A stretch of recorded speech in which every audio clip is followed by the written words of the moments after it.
Get it all set up here. Hello. It's been a while. Well, I guess it hasn't really been a while, but the last video that I posted kind of wasn't a real video because it was all like cut off short and stuff. But I am no longer sick. It's been literally a full 7 days. I'm still coughing up mucus, but I'll be damned if I take Mucinex, and also I can't have Sudafed or it'll give me tachycardia. All right, so as promised, I want to talk about hope. And so I go to a Universalist Unitarian fellowship, church, whatever you want to call it. And back in December, the theme was hope. Everyone had a little bit of a different take on it. It's not always the same leader preaching on it. And we got to have a discussion at the end of the month about all the different things. And I was kind of talking to everyone, and I realized that for me, in that moment, I thought that hope didn't really play a part in my life at all. I was like, I have desire. I have acceptance. I think there was a third thing. But I didn't feel like I had hope at all. And everyone was saying well, without hope, you wouldn't do anything. And when I talk to other people at work, that seems to be a common theme. Without hope, I wouldn't take care of myself. Without hope, there'd be no point in living, which I don't really understand. So I'll break it down. I realized that hope does play a part in my life, and that there isn't just one type of hope.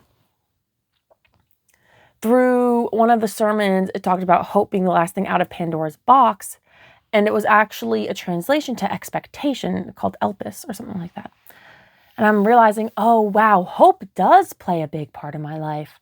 When I hope that something will happen, when I'm anticipating that something will happen, when I want someone to do something, I'm hoping someone will call me back, or I'm hoping that I'll find a jacket at the Goodwill.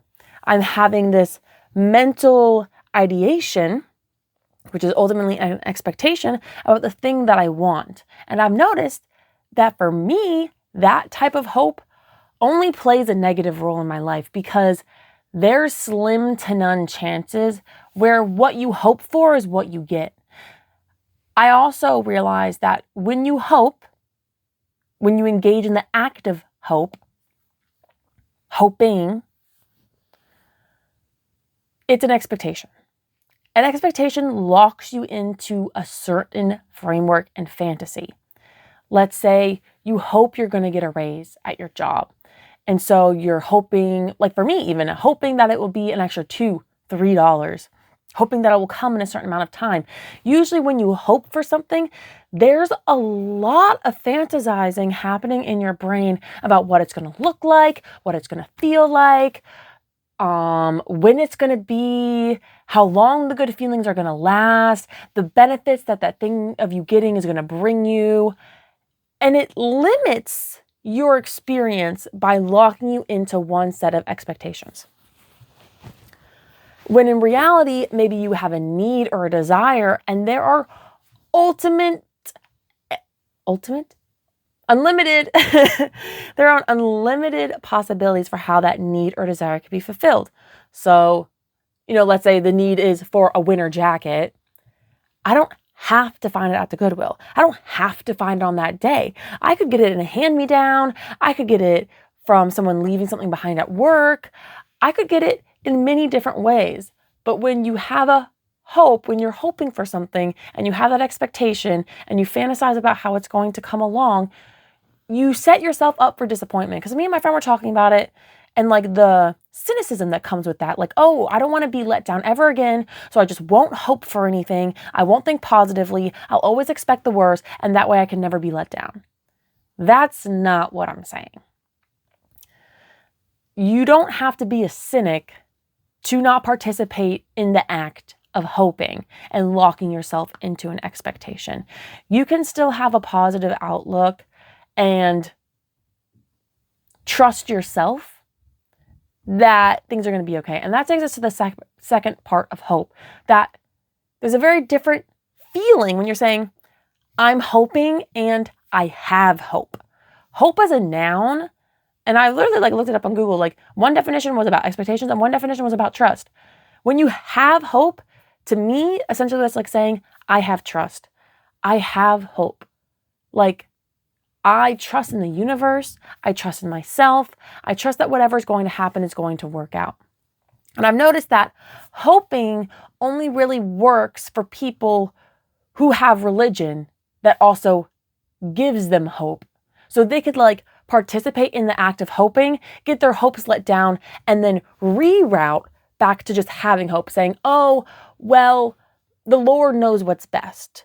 And even if I didn't get what I was hoping for, I know and trust that everything's working out for my best interest. So unless you have religion, hoping doesn't really help you at all. And honestly, you can have hope without hoping. Hope is really powerful in that sense. When you have a sense of, how would I even describe it when you have hope besides just trust? A little bit of desire plays into it. I would say that hoping really only benefits you when you are in a horrible, horrible place. Let's say you've gone days without food and the only thing keeping you going is the hope or the expectation that things will get better. You can have hope and have trust in the universe, but then also having that expectation that you will receive food before you die. That's, I feel like, the only real way that the act of hoping is a benefit. It's not but the analogy that I used before when thinking about this was like drinking. If you're sober and you have a couple of drinks, you're fine. If you're already drunk and you have more drinks, you're blacked out, you're hungover, you're alcohol poisoning. So if you're suffering, hoping seems more of a helpful situation. If you're already doing well off, if you're not in a state of true, unbearable suffering, hoping usually is just about setting up expectations and getting yourself let down. So I would really prompt you to stop hoping and start having hope. I don't know if I had any other thoughts about this. I just thought it was very interesting that there were multiple sides to it. People see it in very different lights. I'm realizing this isn't a very long video, and usually my videos are a lot longer. So I have a couple other things I've been thinking about, so I'll make sure to put that into a video. Expectations can be really dangerous. And, some people talk about how hope can be complacency. A lot of religions purport hope kind of as this, oh, we'll just sit here and we'll hope. So you can't just have hope. You also have to have an action plan.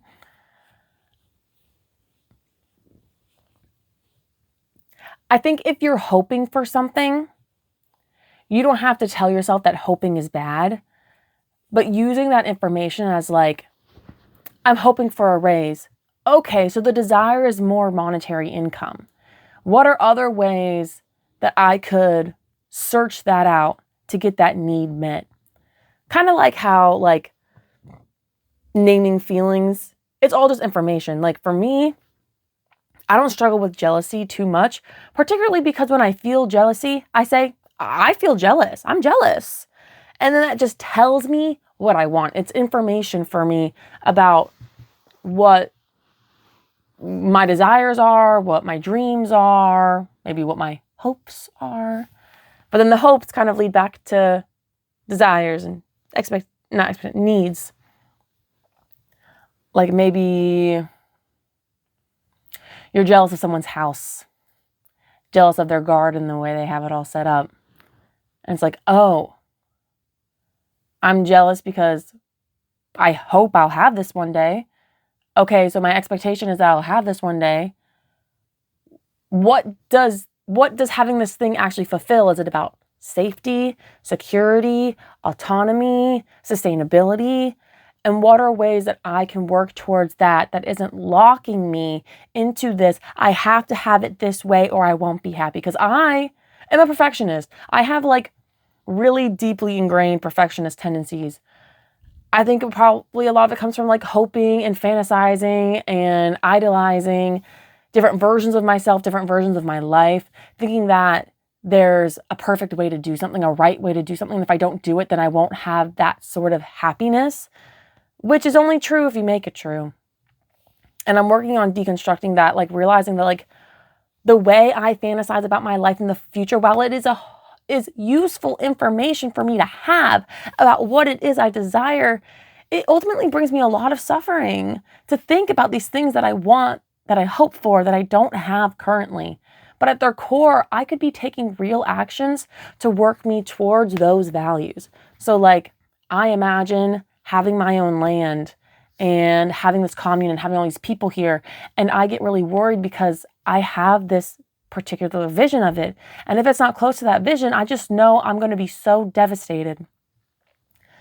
But what I can do is say, hey, there are many ways to be satisfied in life. And they don't just come from this one hope or this one expectation, this one reality, which is totally manufactured by my mind.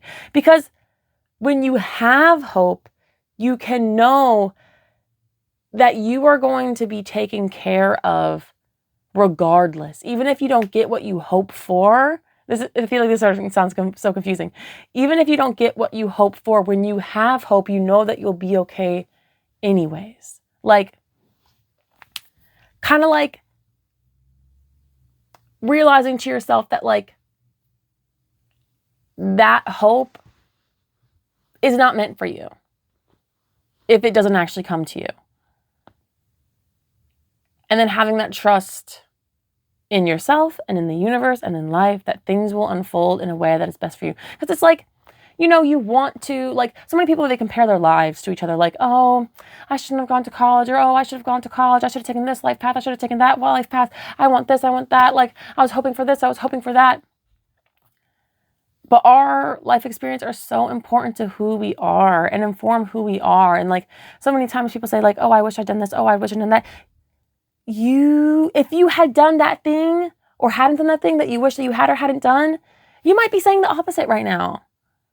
And I feel like when you have that trust in your experience, that trust in the universe, you have hope, all that kind of fades away because you understand that like the acceptance comes in. Like how I was saying, like when I was first initially thinking it over, how hope doesn't have a place in my life, it's just like desire and acceptance.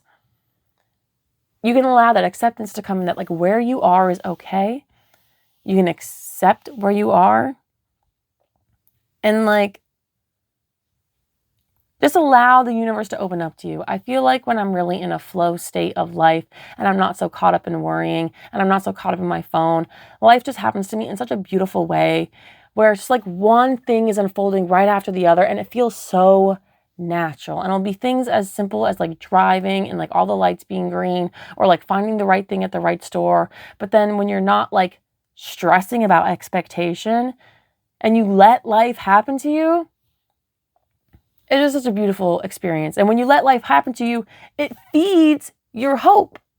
Not having hope, but it feeds your trust in the universe and your trust in yourself. So like, almost it's like saying hoping and having these expectations is almost completely opposite to having hope. Because when you lock yourself into these expectations, you block yourself from the flow of life. And when you block yourself from the flow of your life, you block yourself from developing that trust in life, which blocks you from having that just internal sense of hope. I hope this hasn't been too confusing. It definitely feels like very convoluted, and when I was like going over it all, like it seemed more, you know what I mean? I feel like this video probably didn't even hit 7 minutes. But anyways, I hope you enjoyed it. If you made it this far, please leave a comment, a like, check out my channel, check out my other videos. I have a lot of other longer videos. Let me know if you like the shorter form more. That's all well and good also. Some people told me that they want even longer form videos. So I could try to do like more diary entry type situations if it's just like people enjoy hearing me talk. which would be a freaking blessing because a bitch loves to yap. But yeah, I'm gonna sign off. Thank you so much.